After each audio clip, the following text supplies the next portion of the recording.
शिष्य था सुधर्मा था। कौन था?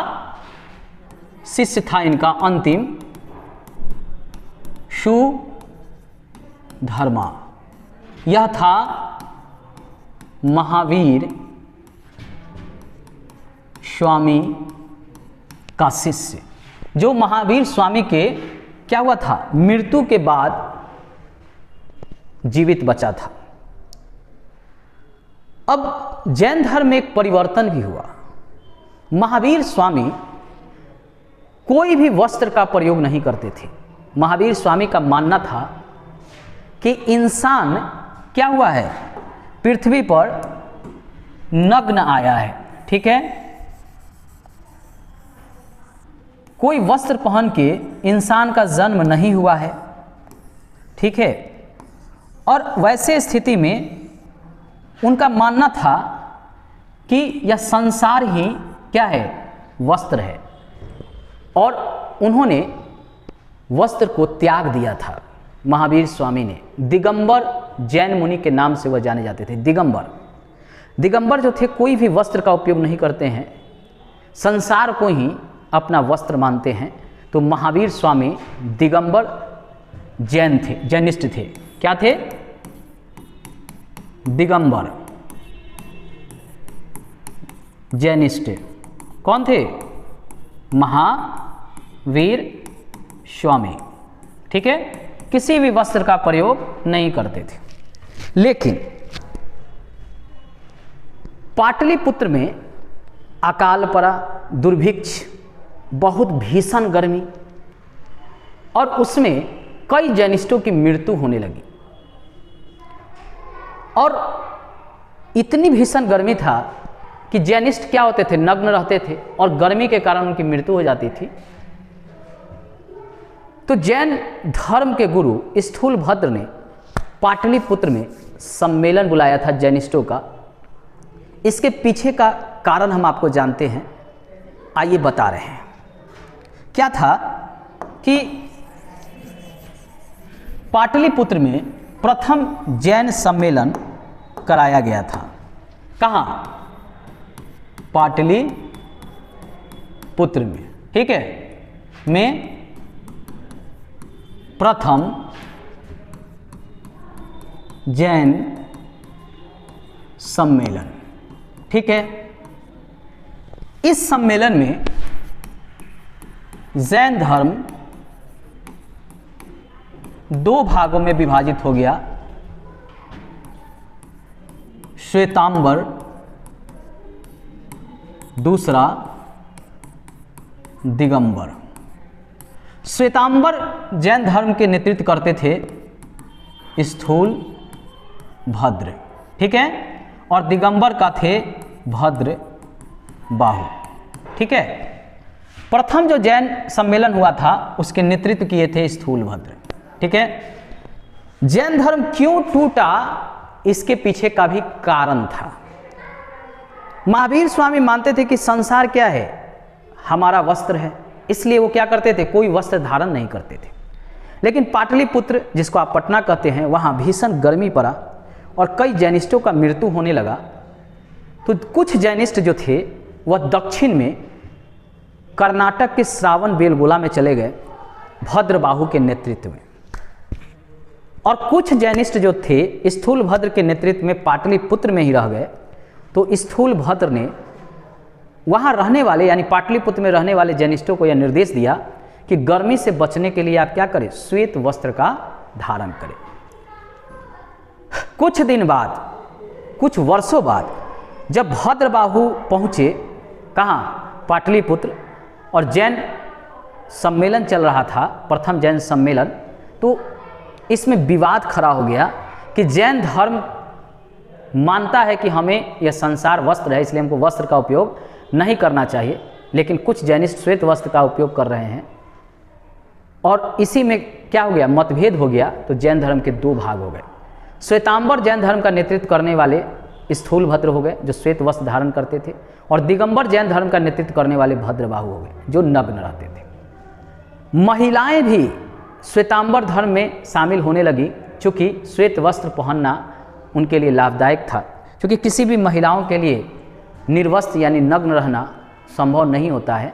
दिगंबर में नग्नता की बात की गई है, यानी संसार को ही वह मानते हैं कि अपना वस्त्र है। तो दिगंबर से ज़्यादा श्वेतांबर में महिलाओं का शामिल होना तेजी से शुरू हुआ। दूसरा जैन सम्मेलन,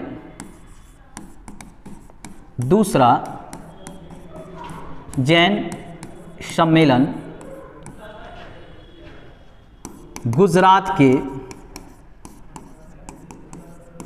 वल्लभी में हुआ। इसमें प्राकृत भाषा में जैन के विचार लिखे गए, यानी पुस्तक का निर्माण शुरू हुआ। जैन धर्म से संबंधित, उनके विचार से संबंधित कई पुस्तकों का प्राकृत भाषा में लिखा गया। देखिए, पढ़े लिखे अधिकतर संस्कृत बोलते थे और कम पढ़े लिखे या जो अशिक्षित थे, यानी जन सामान्य की भाषा पाली एवं प्राकृत थी। तो पाली बौद्ध धर्म में अपनाया गया और प्राकृत जो है जैन धर्म में अपनाया गया, जो लोगों की बोलचाल की भाषा थी। इसी में पुस्तकें की रचना की गई थी। तो प्रथम और दूसरा जैन सम्मेलन कहाँ हुआ था ये मैंने बता दिया, ठीक है। इसकी अध्यक्षता देवर्धि क्षमा श्रवण ने किया था, ठीक है, अध्यक्षता, ठीक है। दूसरा जैन सम्मेलन का, प्रथम का स्थूलभद्र ने किया था। अब ये तो हो गए इनके विचार, जैन सम्मेलन कहाँ कहाँ हुए, क्यों जैन धर्म दो भागों में टूटा, किस भाषा में जैनों की पुस्तकें लिखी गई। अब किसने किसने जैन धर्म को स्वीकार किया था, उससे भी प्रश्न पूछे जाते हैं। तो आइए यह भी जानते हैं कि जैन धर्म को किसने स्वीकार किया था। चलिए अब हम जानते हैं कि जैन धर्म को किस शासक ने प्रथम स्वीकार किया और फिर जैन धर्म का विकास तेजी से होने के पीछे का कारण भी जानते हैं। पहला था उदयीन। कौन था? पहला शासक था उदयीन। ये था हर्यक वंश का, हर्यक वंश का, बिंबिसार का पोता था ये उदयीन। दूसरा था राजा खरवेल। हाथी गुफा अभिलेख, हाथी गुफा अभिलेख खरवेल पर आधारित है। इसने भी जैन धर्म को अपना लिया और यह राजा था कलिंग का, ठीक है। एक और राजा था चंद्रगुप्त मौर्य, ठीक है। यह था मौर्य वंश का, मौर्य वंश, ठीक है। इसने भी जैन धर्म अपना लिया और सल्लेखना पद्धति द्वारा प्राण का त्याग किया, प्राण त्याग किया। कहाँ? श्रावण बेल गोला में। कहाँ पर है ये श्रावण बेल गोला? कर्नाटक में, वर्तमान में है। चंद्रगुप्त मौर्य एक प्रतापी शासक था, लेकिन सनातन धर्म में उसे अधिकार नहीं मिला, चूंकि वह शूद्र वर्ण का था।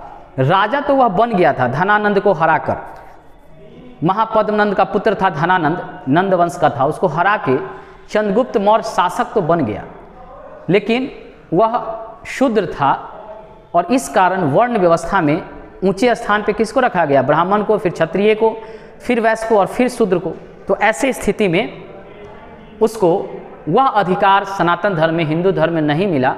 इसके कारण वह व्यथित होकर जैन धर्म को अपना लिया, क्योंकि जैन धर्म में वर्ण व्यवस्था नहीं था, सबको समान अधिकार दिया गया था। तो इसके बारे में हम बता दिए। क्वेश्चन पूछता है, संलेखना जैन धर्म में एक पद्धति है जिसके द्वारा आप शरीर का क्या करते हैं?